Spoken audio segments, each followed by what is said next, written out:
సభ్యుడిగా ఈయన పాల్గొన్నాడు. ఈయన అగ్రకుల వ్యక్తి. ఇంకొక ఆయన రాజకుమారి అమృత్ కౌర్, ఈమె రాజకుటుంబంలో పుట్టింది. అట్లనే పీకే సాల్వే, ఈయన కూడా అగ్రకులస్తుడే. వీళ్ళు నలుగురు ఈ దేశ క్రైస్తవులకు ఏం రావాలి అనే కాడ మాట్లాడిండ్రు. మాకు రిజర్వేషన్లు వద్దాను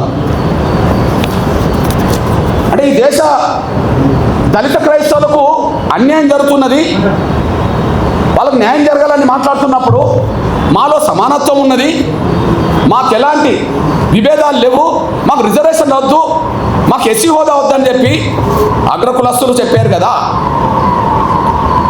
అంటే మీరు ఇప్పుడు చెప్పండి, అంటే హిందూ దళితుల తరఫున అంబేద్కర్ పాల్గొన్నాడు, ఎదిగితేనే పాల్గొన్నాడుగా. హిందూ దళితుల తరఫున ఇందులో ఇదే కమిటీలో జగ్జీవన్ కూడా పాల్గొన్నాడు. హిందూ దళితుల తరఫునేగా ఈ కమిటీలో ఉంటాడు. అంబేద్కర్ ఉంటాడు, జగ్జీవన్ రావు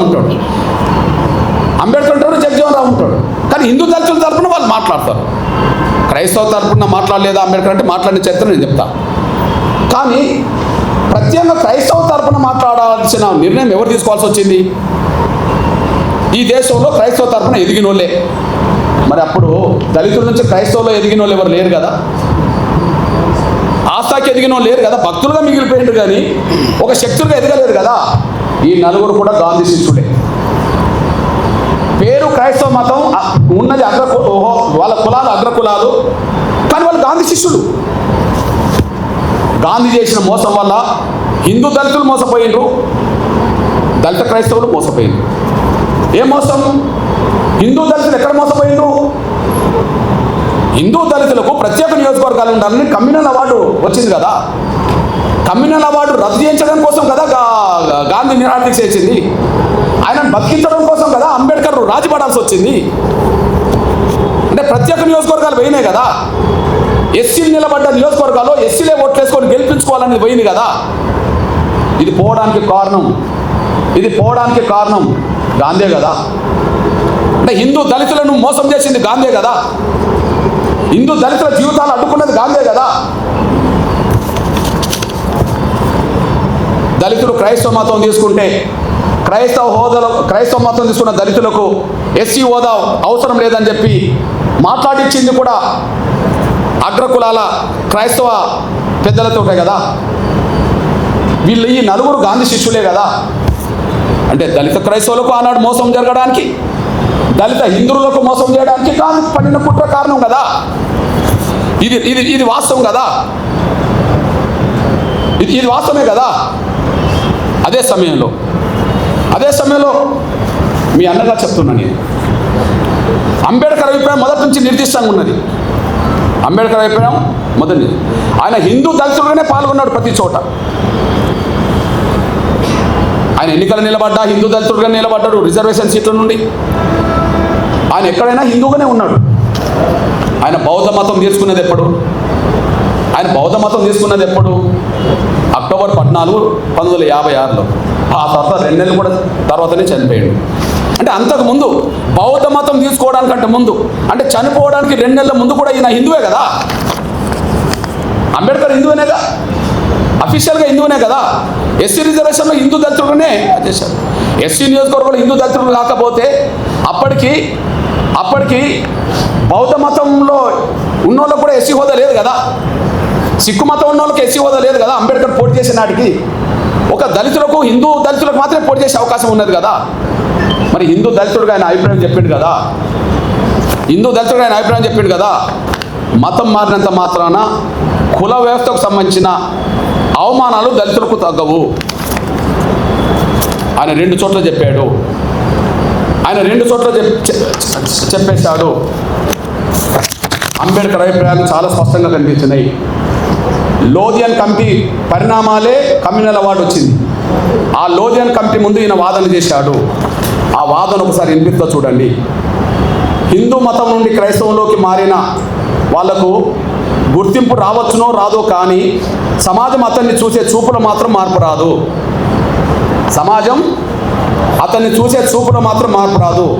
గ్రామాల్లో దళిత క్రైస్తవులు ఇప్పటికీ అస్పృశ్యులుగానే పరిగణించబడుతున్నారు. వారికి విడిగా శ్మశానాలు ఉంటాయి. ఇది ఎప్పటి మాట? 1932 కంటే ముందు మాట, కమ్యూనల్ అవార్డు కంటే ముందు మాట. అయితే అప్పుడు కూడా ఇట్లాంటి ఉన్నత వర్గాల క్రైస్తవ లీడర్లు మాకు అవసరం లేదన్నప్పుడు ఆయన డీసెంట్ నోట్ రాస్తాడు. మీ అభిప్రాయంతో నేను ఏకీభవించట్లేదు అని, మీ అభిప్రాయంతో ఏకీభవించట్లేదని చెప్పి లోదియన్ కమిటీ ముందు ఆయన డీసెంట్ నోట్ రాసి ఏమంటాడంటే, అస్పృశ్యతను కేవలం హిందూ మతానికి పరిమితం చేయకూడదు. అస్పృశ్యత వల్ల కలిగే సామాజిక వైకల్యం, సోషల్ డిజాబిలిటీ ఏ మతంలో ఉన్న వారికైనా వర్తిస్తుంది. కేవలం క్రైస్తవులనే ముద్ర వేసి వాళ్ళని అణగారిన వర్గాల జాబితా నుండి తొలగించడం అన్యాయము. వాళ్ళను అణగారిన వర్గాల జాబితా నుండి తొలగించడం అనేది అన్యాయము. ఇది ఎప్పుడు రాశాడు? ఆర్డర్ రాకముందే రాశాడు. 1950 ఆర్డర్. కానీ ఇది కమ్యూనల్ అవార్డు కంటే ముందు ఆయన డీసెంట్ నోట్ కూడా రాశాడు. దళితులు మతం మార్చుకుంటే వాళ్ళ ఎస్సీ హోదా రద్దు చేస్తామని మాట్లాడడం అనేది అది న్యాయం కాదు, అది మంచిది కాదని చెప్పి ఆయన స్పష్టం చేశాడు. అంతేకాకుండా చాలా సందర్భాల్లో ఆయన మాట్లాడాడు. రాజ్యాంగ సభలో కూడా మాట్లాడాడు. దళితులు ఏ మతం పుచ్చుకున్నా వాళ్ళు దళితులుగానే పరిగణించబడుతున్నారు. దానికి కారణం ఈ దేశ కుల వ్యవస్థే డామినేట్ చేస్తున్నది. ఈ దేశ కుల వ్యవస్థ ముందు మత విశ్వాసాలు కూడా వెనుకబడిపోతున్నాయి. మళ్ళీ చెప్తున్నా, ఈ దేశ కుల వ్యవస్థ ముందు మత విశ్వాసాలు కూడా వెనుకబడిపోతున్నాయి. మత విశ్వాసాల కంటే కుల వ్యవస్థకు ఉండబడే దాని మీదనే ఎక్కువ ప్రాధాన్యత ఉన్నది. కాబట్టి దళితులు ఏ మతం పుచ్చుకున్న వాళ్ళు దళితులుగానే ఉంటారని చెప్పి ఆయన స్పష్టం చేశాడు. అంతేకాకుండా మీ అన్నగా ఒక విషయం గుర్తు చేస్తున్నా నేను. షోలాపూర్ సభలో ఎప్పుడు పెట్టిందంటే 1937లో పెట్టిండు. మతం మారడం వల్ల ఆత్మగౌరవం వస్తుందని ఆశించి చివరికి అటు ఆత్మగౌరవం దక్కక ఇటు లౌకికవాద రిజర్వేషన్ కోల్పోయి దళిత క్రైస్తవులు 2 పడవల మీద ప్రయాణం చేస్తున్నారని అభివర్ణించారు.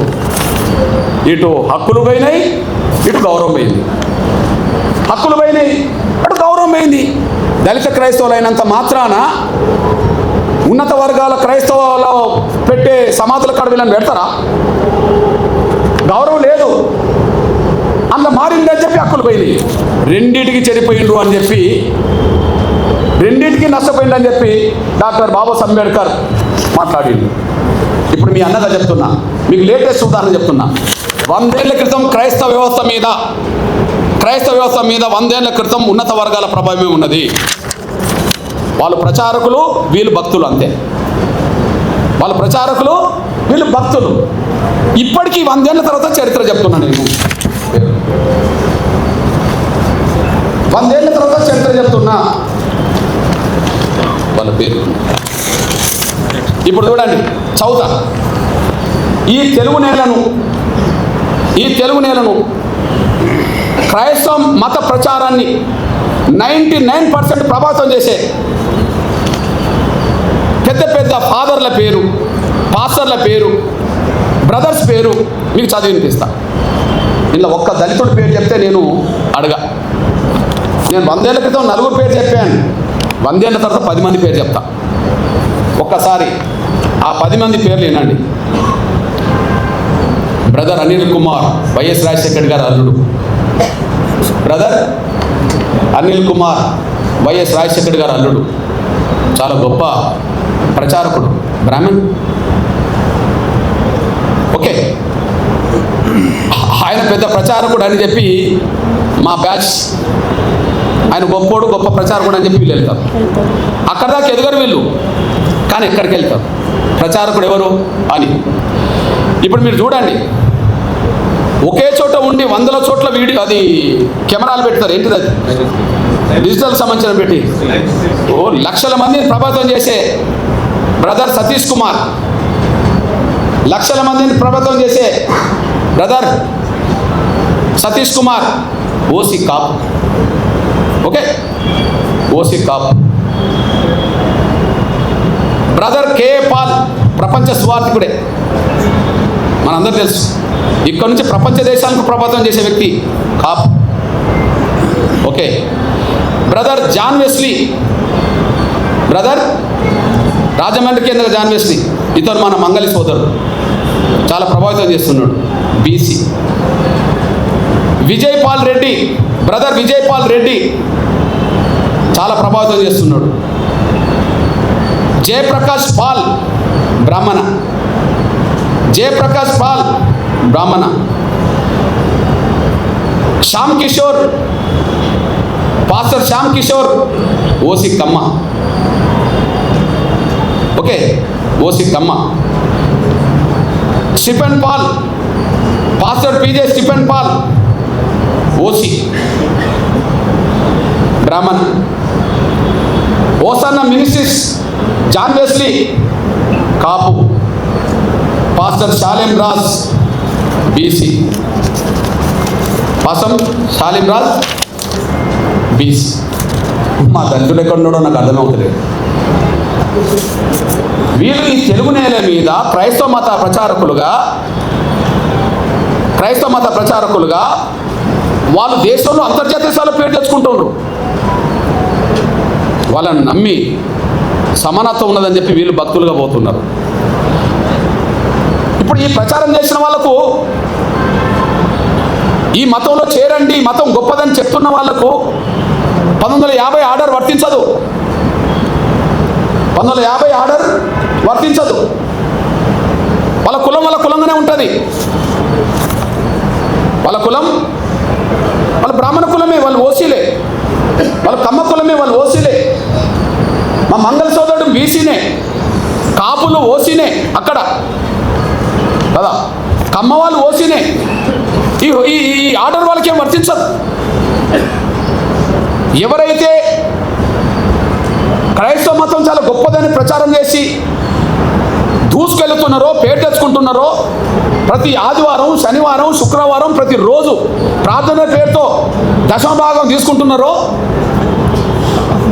ప్రార్థనల పేరుతో దశమభాగం కోరుతున్నారో, అసలు దశమభాగం ఇవ్వకపోతే కూడా దేవుడు అంగీకరించాడని చెప్పి మళ్ళీ భయభ్రాంతులు గురి చేస్తున్నారో, వాళ్లకు ఈ ఆర్టికల్, ఈ రాష్ట్రపతి 1950 సంబంధించిన ఆర్డర్ వర్తించదు. ఆర్డరు మేము గొర్రెలేం కదా, వర్తిస్తుంది. దళితులు